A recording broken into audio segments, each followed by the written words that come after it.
بسم اللہ الرحمن الرحیم۔ لاکھوں کروڑوں درود و سلام محمد مصطفیٰ صلی اللہ علیہ وسلم اور آل محمد پر۔ میں ہوں عمر دراز گوندل۔ یوں لگتا ہے کہ ہم نے اپنے حالات سے، اپنے واقعات سے نہ سیکھنے کی قسم کھا رکھی ہے۔ جب تک ہمارے اوپر دباؤ نہ ڈالا جائے، جب تک ہمیں راہ راست پہ نہ لایا جائے، ہم یہ نہیں کرتے۔ اس وقت پاکستان کے دوست ممالک جو ہیں وہ بھرپور کوشش کر رہے ہیں ہمیں سمجھانے کی کہ خدا کے واسطے اپنے حالات ٹھیک کر لو، اپنے ملک کے لیے مدد نہیں مانگ رہے۔ اور ظاہر ہے ہم اس پوزیشن میں اس وقت ہیں بھی نہیں ہم کسی کی مدد کریں، لیکن صرف پاکستان سے گزارش کر رہے ہیں کہ اپنے معاملات کو ٹھیک کرو، جس کی میں نے مثال آپ کو کل سعودی عرب کے نائب وزیر داخلہ جو آئے ہوئے ہیں وہ صدر سے ملے، اور پھر صدر نے کل اپنے مضمون کے اندر یہ مانا کہ دوست ممالک ہمیں یہی تاکید کر رہے ہیں، تحمل سے کام لو، عقل سے کام لو، ٹھنڈے دل و دماغ سے کام لو۔ ہمیں یو اے کی پریزیڈنٹ کی کال آئی، سب کچھ ہو رہا ہے، لیکن ہم نہیں سمجھیں گے، ہم اپنی تاریخ سے سبق نہیں سیکھیں گے، اپنے حالات سے سبق نہیں سیکھیں گے، چونکہ ہماری انائیں اور ہماری وہ چیزیں بہت بڑی ہیں۔ اب ذرا خبر سن لیجئے۔ خبر یہ ہے کہ پاکستان میں سیاسی تناؤ ہے، وائلنس کی خبریں بہت زیادہ ہیں، کریک ڈاؤن ہو رہا ہے، جس کے اوپر ہمیں تشویش ہوئی ہے کہ نہیں ہوئی۔ ہمارے اراکین جو قومی اسمبلی سینٹ ہیں وہ تو بھرپور تقریریں کر رہے ہیں، وہ تو کہہ رہے ہیں کہ ہم نے چیف جسٹس اور عدلیہ کے خلاف طبلِ جنگ بجا دیا ہے، ہم نے عدلیہ کی بات نہیں سننی، ہم نے ججز کو ٹرائل کرنا ہے، ہم نے یہ کرنا ہے اور ہم نے وہ کرنا ہے۔ لیکن میں آپ کو بتانا یہ چاہتا ہوں کہ دنیا آپ کے معاملات کے اوپر آنکھیں بند کر کے نہیں بیٹھ سکتی۔ اس کی بہت ساری وجوہات ہیں۔ اس کی پہلی وجہ یہ ہے کہ آپ کی جیو اسٹریٹجک پوزیشن ایسی ہے، اب دنیا میں اس مقام کے اوپر ہیں جہاں پہ آپ کے اثرات دنیا کے دیگر ملکوں کے اوپر پڑتے ہیں۔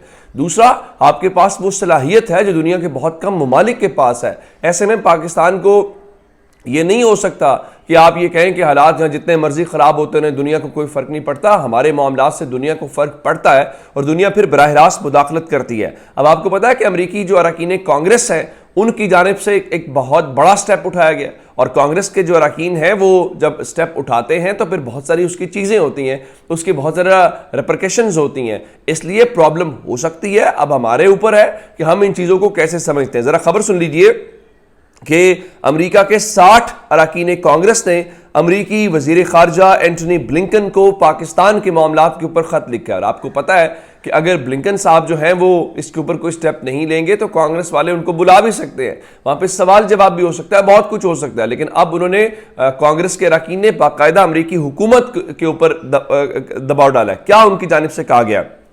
انہوں نے یہ کہا ہے اس خط میں 60، یہ نمبر بہت بڑا ہے۔ ایک تو خط لکھا جانا امپورٹنٹ ہے، دوسرا اگر کوئی 1 2 4 6 لوگ لکھتے تو کہتے جی یہ ہو گیا۔ یہ 60 اراکین کا نمبر بہت بڑا ہے، یہ خود ایک بہت بڑی خبر ہے۔ تو انہوں نے یہ کہا کہ پاکستان میں جمہوری اقدار اور انسانی حقوق کا احترام یقینی بنانے کے لیے دباؤ ڈالا جائے، جس کا مطلب یہ ہے کہ پاکستان میں ایک تو جو ڈیموکریٹک نارمز ہیں وہ خطرے کے اندر ہے، انسانی حقوق جو ہے وہ۔ اس کے بعد امریکی اور اراکین کانگریس نے خط میں سیاسی مخالفین کے خلاف کریک ڈاؤن پر تشویش کا اظہار کیا ہے، اور ساتھ یہ مطالبہ کیا ہے کہ آزادی اظہار رائے اور اجتماع کی آزادی پر کسی بھی خلاف ورزی کی تحقیقات کی جائیں، جس کا مطلب یہ ہے کہ انہیں اندازہ ہو رہا ہے کہ پاکستان کے اندر اس وقت جس طرح اختلاف رائے رکھنے والے لوگوں کو گرفتار کیا جا رہا ہے، غائب کیا جا رہا ہے۔ اور پھر آج کی خبر ذرا اندازہ لگا لیجئے کہ آج پاکستان تحریک انصاف نے مرید کے اندر جلسہ کرنا تھا، لیکن ڈی سی کی طرف سے اجازت نہیں ملی۔ کیا عمران خان اور تحریک انصاف کا جلسہ اتنا بڑا جرم ہے کہ کیا انہوں نے ریڈ زون کے اندر کوئی جلسہ کرنا تھا جہاں دفعہ 144 لگی ہوئی ہے؟ مجھے بتائیے، عمران خان کو چھوڑ دیتے ہیں، کیا فضل الرحمان اور مریم نواز شریف کے خلاف ایک بھی مقدمہ درج کیا گیا دفعہ 144 کی خلاف ورزی کا، آرٹیکل 245 کی خلاف ورزی کا؟ اس کا جواب نہیں ہے۔ اس وقت آرٹیکل 245 اور دفعہ 144 کا مطلب یہ ہے کہ تحریک انصاف کو نہ جلسہ کرنے دینا ہے، تحریک انصاف کو نہ ہلنے دینا ہے۔ اب ان اراکین نے یہ باتیں کی ہیں، اور ساتھ ہی کہا ہے کہ اس سلسلے میں اپنے سفارتی اختیارات کو بروئے کار لایا جائے، اور ساتھ انہوں نے کہا ہے جو میں آپ کو کہہ رہا تھا کہ آپ کی پوزیشن ایسی ہے دنیا میں کہ آپ کا فرق پڑتا ہے۔ انہوں نے کہا کہ سیاسی تناؤ اور تشدد پاکستان میں سیکیورٹی صورتحال کو بگاڑ سکتا ہے، اس لیے یہ ضروری ہے۔ انہوں نے کہا کہ in this critical moment US diplomatic leadership is necessary to prevent further erosion of democratic protections. We thank you for your work and again urge you to do all you can do to address this situation. We look forward to support you in this effort. وہ یہ کہہ رہے ہیں کہ ان ساری صورتحال کو دیکھا جائے ورنہ پاکستان کے جو معاملات ہیں وہ خراب ہو سکتے ہیں، اور میں بار بار کہہ رہا ہوں کہ اس کا دنیا کے اوپر امپیکٹ آتا ہے. اب کل آپ نے دیکھا کہ سعودی عرب کے وزیر داخلہ آج شہباز شریف کی اور ایران کے صدر کی ملاقات جو ہے وہ بھی ہونے جا رہی ہے، لیکن وہ بتائیں گے تو نہیں. آج یہ ملاقات جو ہے ہمارا جو بلوچستان کا علاقہ پشین ہے وہاں پہ ہوگی. ایران اور پاکستان کا جو مشترکہ بارڈر ہے اس کے اوپر یہ ایک انرجی کا پروجیکٹ ہے جو 110 میگا واٹ کا بجلی درآمد کرنے کا، وہاں پہ ایران کے صدر کے ساتھ ان کی ملاقات ہونے جا رہی ہے. اچھی بات ہے، بہت اچھی بات ہے. میں نے آپ کو یہ بتایا کہ ہمارے دوست ملک ہمیں بہت پیار سے سمجھا رہے ہیں نہ کرو، لیکن ہمارے ہاں جو بڑے عہدوں کے اوپر براجمان لوگ ہیں ان کے ذاتی مسئلے ہیں، ان کی انائیں بڑی ہیں، وہ ایک دوسرے سے بدلہ لینا چاہتے ہیں، اور اس بدلے کی آگ میں جلتے ہوئے لوگ پاکستان کا نہیں سوچ رہے، جس کا امپیکٹ آپ کی میری زندگی کے اوپر آ رہا ہے، اور وہ اس چیز کے اوپر خوش ہے کہ ہم نے اس کو گرا لیا.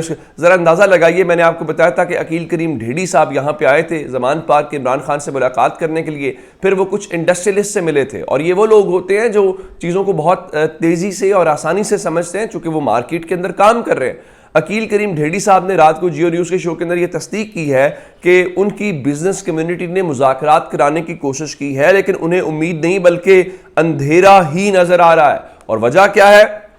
وجہ وہی ہے کہ بس ہم نے نہیں کرنا اور ہم ہر اس ساری صورتحال میں اپنی چیزیں کریں گے. اور ذرا اندازہ لگائیے کہ ہو کیا رہا ہے. ہو یہ رہا ہے کہ جو پاکستان تحریک انصاف کے حوالے سے مریم نواز شریف جو کل تک ہمیں بھاشن دیتی تھیں، وہ یہ فرماتی ہیں جی پی ٹی آئی کو سیاسی جماعت کہنے والے بے ایمان ہیں. بالکل ٹھیک ہے، ایک تو آپ مذہبی فتوے دے رہے ہیں، پہلی بات ہے.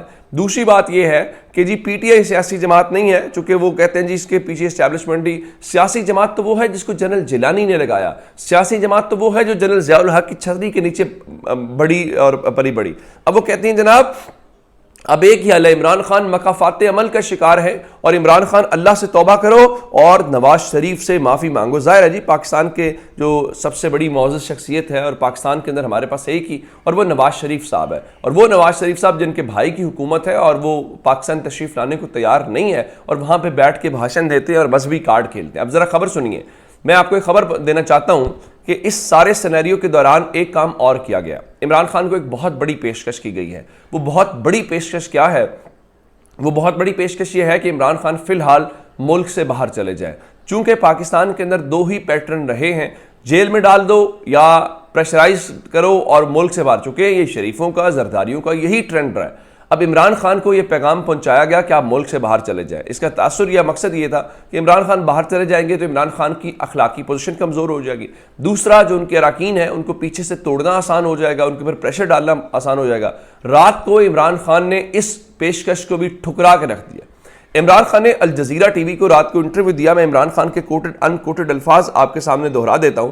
جب ان سے پوچھا گیا کہ کیا وہ چلے جائیں گے، ان کا I will be here till my last breath. There is no question of leaving my country. انہوں نے کہا کہ میں زندگی کی آخری سانس تک پاکستان رہنا چاہتا ہوں، سوال ہی پیدا نہیں ہوتا کہ میں پاکستان چھوڑ کے جاؤں. اب ایسے میں جو شخص اس حد تک ہو اور اس کو اندازہ ہو کہ پاکستان میں رہنے کی قیمت کیا ہے، تو آپ کا خیال ہے کہ وہ ہار جائے گا. میں بار بار ایک بات کہہ رہا ہوں، پاکستان کی سیاسی تاریخ کا سبق بھی یہ ہے کہ سیاسی جماعتیں، سیاسی لوگ غیر سیاسی طریقے سے نہیں ہارتے. اور عمران خان تو قسمت کا دھنی آدمی ہے. عمران خان کو فی الحال صرف عمران خان ہی ہرا سکتا ہے، اس کے علاوہ فی الحال ہمیں کوئی صورت نظر نہیں آ رہی. باقی وقتی چیزیں اتار چڑھاؤ آتے رہتے. اپنا بہت سارا خیال رکھیے گا. خدا حافظ.